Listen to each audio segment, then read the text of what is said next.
va faire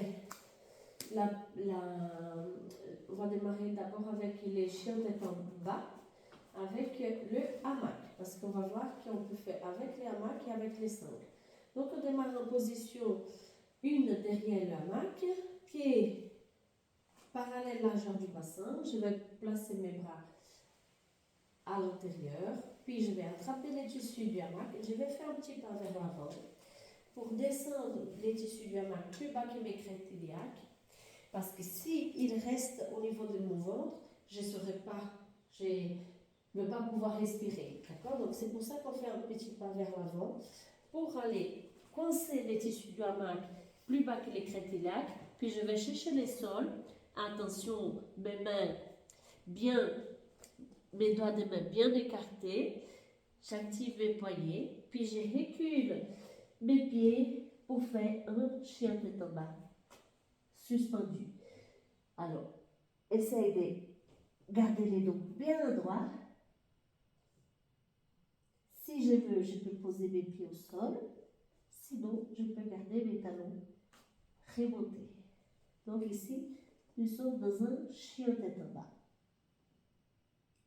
Ok, on va remonter un petit peu. Il avait la tête à l'envers. Ça c'est... Pour le moment, je ne saurais pas tenir beaucoup. Alors, du chien tête en bas, on peut faire les chiens tête en bas en torsion. D'accord? Donc, pour faire les chiens tête en bas en torsion, j'ai remonté parce que je ne savais plus respirer, hein, les filles, sinon on aurait pu rester en bas. Hein. Donc, on démarre de la même façon, chien tête en bas. Alors, dans le chien tête en bas, en torsion, je vais amener ma main droite au centre. Je vais faire un petit pas avec mes pieds, et puis avec ma main gauche, je vais aller tenir ma cheville droite. Et je suis un chien tête en bas en torsion. Ok? Option du chien tête en bas en torsion, vous allez placer les pieds droits un tout petit peu plus au centre et vous pouvez monter la jambe à gauche, pied flex, pour faire un chien tête en bas en torsion, 3 pattes. Ok? Voilà les options du chien tête en bas.